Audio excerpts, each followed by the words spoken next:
Selamat pagi. Ketemu lagi hari ini, hari Kamis tanggal 7 Oktober tahun 2021. Selamat datang di Bacaan Harian.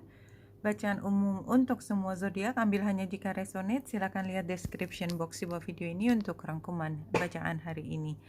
Oke, dari chart astrologi kita lihat dulu teknisnya ya. Bulan ada di Libra, masih di Libra, makanya kita masih bicara tentang hubungan, tentang dua titik.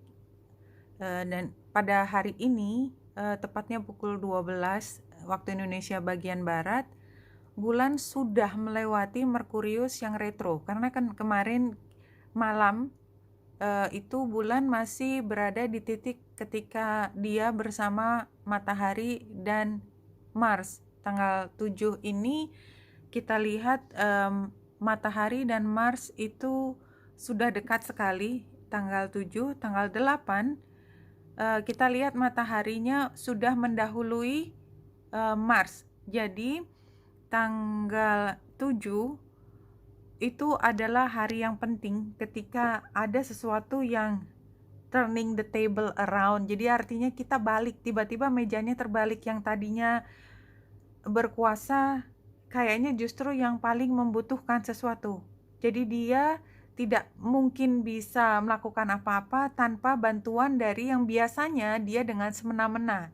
Ya, turning the table around, kira-kira seperti itu dari matahari dan Marsnya. Jadi prosesnya hari ini, besok perubahannya dirasakan besok, tapi upayanya hari ini.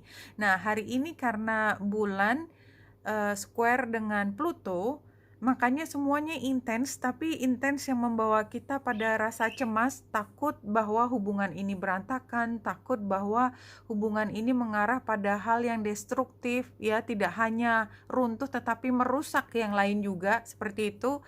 Dan kalau kita lihat tidak hanya dia square dengan Pluto, kalau yang lebih detail, bulan juga oposisi dengan Aries. Nggak ada yang cantik ketika Aries ada turun rembuk, intinya gitu. Jadi kalau kita lihat T-square-nya bulan, Aries, dan focal point-nya Pluto itu sendiri mengatakan bahwa kita harus melawan energi feminin lain, mungkin dari rasa dengki, rasa tidak suka, rasa, jadi bukan yang logis ya, bukan yang logis, tapi yang nggak suka aja. Kalau nggak suka itu kan kalau di dalam politik ya, dia mau ngomong apa aja ya pasti dilawan gitu. Logika itu belakangan dia akan cari cara, teori apapun dia bongkar semua di perpustakaan hanya untuk melawan, tapi intensinya adalah melawan sesuatu yang dia nggak suka. Dan ini sangat intensif, dan karena focal point-nya Pluto, ketika disentuh oleh Pluto, apalagi dia memegang peran yang besar, maka akan runtuh. Artinya, semua argumen yang nggak ada artinya itu, ya benar-benar akan terlihat tiada artinya. Seberapapun kita mengupayakan supaya tampak baik, nggak bisa. Nggak bisa. Yang jelek ya jelek, somehow akan kelihatan.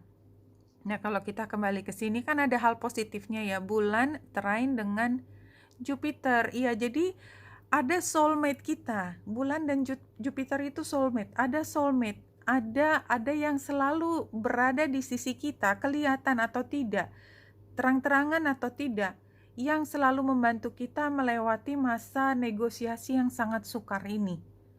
Negosiasinya sukar, kita tahu pihak yang tadinya berkuasa itu ternyata sangat membutuhkan keberadaan kita, tapi somehow mereka nggak suka aja, nggak suka.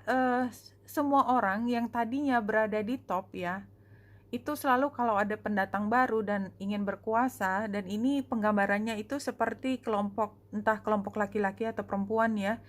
Kalau di SMA, orang yang top gitu, ada pendatang baru, kalau perempuan kayaknya lebih ceria, lebih cantik, itu udah pasti ditekan abis lah sama orang yang lebih dulu di situ. Kalau laki-laki apalagi, ya sama aja. Jadi kira-kira seperti itu situasinya. It's not good, no? Tapi justru di sini ada yang membela di belakang kita ataupun tidak, tapi yang jelas kita nggak sendiri. Jadi kan kita nggak tahu siapa teman, siapa lawan pada saat ini. Kacau, semuanya itu ingin berkuasa. terus mulut itu ya, halo gitu ya. Ada yang masih pakai etika dan seolah-olah tidak beretika itu tidak apa-apa tuh, ada kelompok yang begitu, nggak ada malunya gitu. Tapi ada gitu, dan mereka yakin apa yang mereka katakan benar karena kan begitu. Kalau kita berpegangan pada kebenaran, yang namanya kebenaran itu kan relatif, dari siapa yang memandang, matanya siapa. Yang benar dari kelompok ini, benar dari kelompok itu ya beda. Yang namanya universe dia nggak berpihak, dia hanya melihat yang seimbang. Yang seimbang, kalau benar ya benar, salah ya salah, tapi di mata keadilannya universe. Kalau kita masuk ke dunia politik, itu semua menjadi relatif karena semua orang punya kemampuan untuk bla bla bla. Dan halo, Merkurius juga lagi retro dan baru saja dilewati bulan, sehingga kita makin confused. Dan ini confused-nya tuh ada di gambar awan. But somehow, kalau kita bisa fokus, coba untuk tenang, kembali lagi fungsi dari Merkurius semua sih ya. Semua pemecahan masalah itu bisa kita lakukan kalau kita tarik nafas, tenang ya, lepaskan. Kita lepaskan kebutuhan kita untuk menguasai, untuk menang. Lepaskan, lihat dari hal yang objektif. Dan yang objektif adalah yang seimbang dan masuk akal kita yang sebenar-benarnya akal, tanpa kita putar balik, pelintir-pelintir nggak karu-karuan, nggak bisa. Itu akan kelihatan hari ini. Maka dengan demikian kita bisa sampai pada titik yang kita inginkan. Penggambarannya seperti itu. Dan kalau kita lihat satu kartu dari mystical shaman ini, The Sun ya. The Sun itu kan pusatnya energi dari tata surya kita.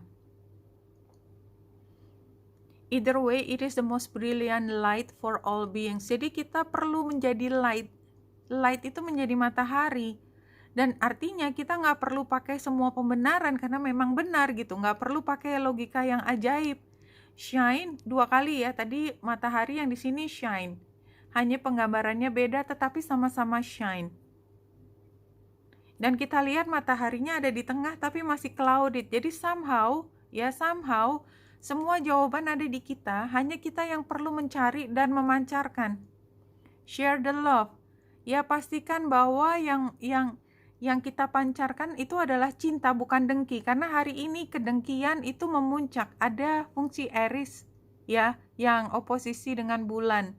Jadi kita nggak tahu persis ini pendapat muncul karena iri, karena dengki, atau karena sepenuhnya apa adanya. Apa adanya itu cinta.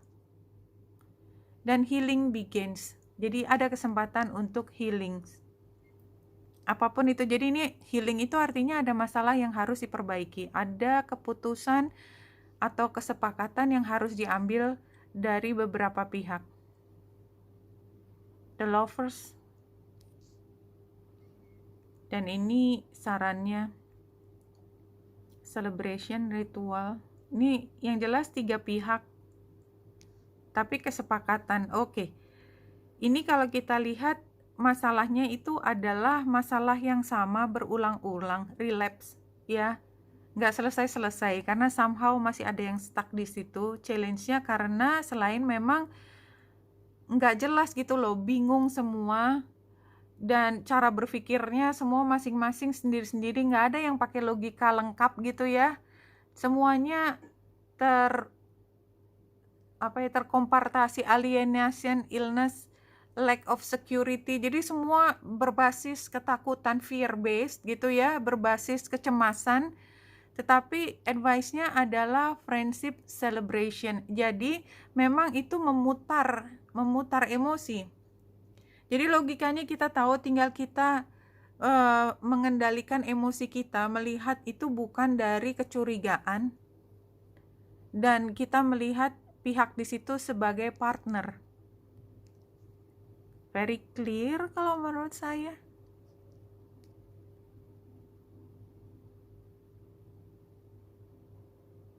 Satu lagi informasi dari spirit untuk kita hari ini. All the answer to all your questions are within you. Dan ini juga bukan informasi baru karena tadi penggambarannya kan seperti ini. Shine, semua dari dalam kita. Dan tidak hanya itu, tadi yang menunjukkan kita bisa bersinar adalah ini, the sun. Kalau kembali ke chart astrologi, apa tadi?